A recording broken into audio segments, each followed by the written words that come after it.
Bonjour à tous, voici les titres sommaires du journal Anti-Guyane de ce vendredi 23 octobre 2009. C'est la grogne chez les chauffeurs de bus affiliés à la CFTU. Ils dénoncent les différences de salaire entre eux et leurs collègues du réseau Mosaïque.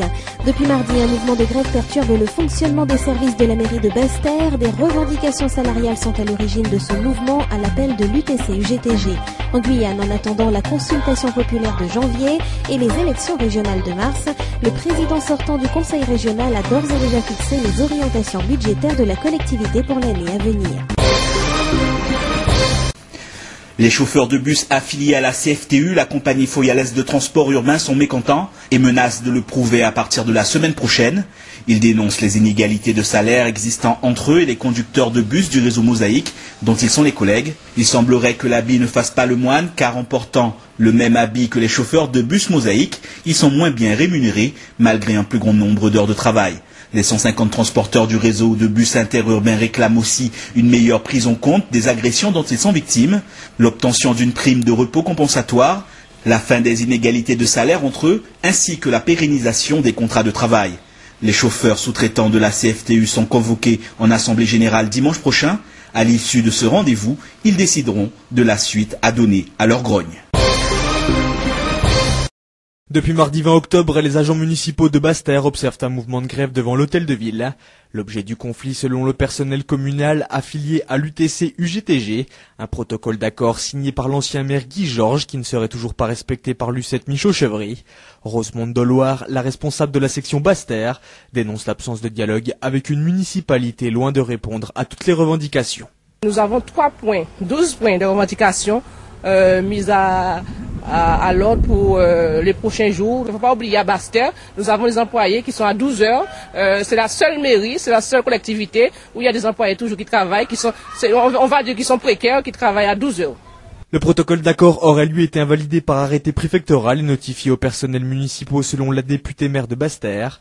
Alors que les deux parties campent fermement sur leur position, aucune réunion de négociation n'est à l'heure actuelle programmée.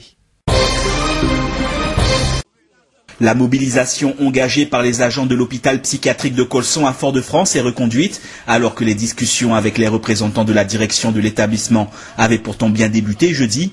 Seulement voilà, au bout de quelques minutes, la délégation du personnel quittait la table de négociation en expliquant que leurs interlocuteurs n'avaient pas de pouvoir de décision. Un autre espoir d'issue plane sur ce conflit avec une réunion prévue mardi prochain, sauf que le lieu pose problème aux grévistes qui préféreraient tenir la séance de travail à l'hôpital Colson et non à la direction de la santé et du développement social comme prévu. Ce vendredi encore, des piquets de grève sont installés devant l'hôpital tandis qu'un service minimum est assuré. Dans l'attente de la consultation populaire sur le statut de la Guyane, prévue le 17 janvier, et l'élection régionale programmée 2 mois plus tard, le conseil régional en place ne reste pas inactif. Comme le prévoit la loi, le président de région a d'ores et déjà esquissé les dotations budgétaires de la collectivité pour 2010.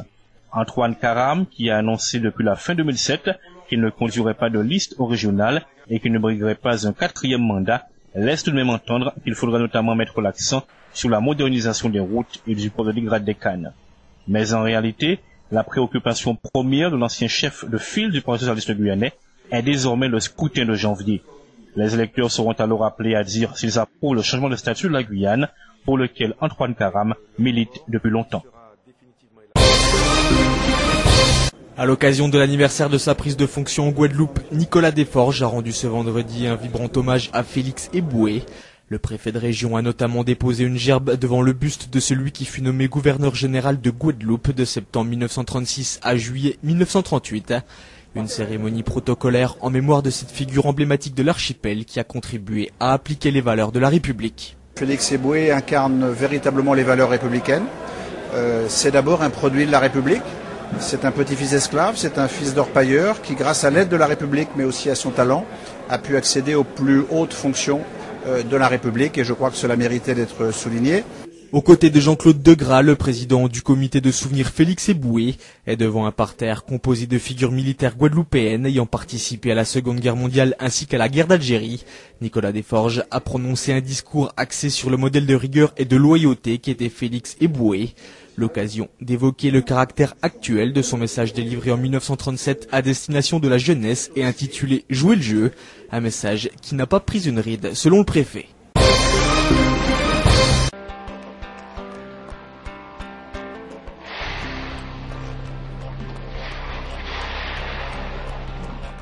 Alchimie Project.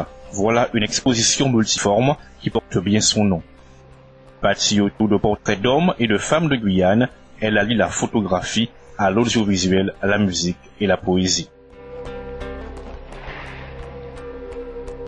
C'est ainsi que chacun des 30 portraits réalisés par le photographe Myrto Linguet et imprimés en grand format porte la plume du poète Elie Stephenson. S'y ajoute le film du réalisateur Olivier Sagne, diffusé en boucle dans une salle aménagée du Jardin botanique. Il y a aussi les compositions musicales de Georgie Mamoudi. À travers toutes ces composantes, c'est le vivre ensemble qui est mis en avant.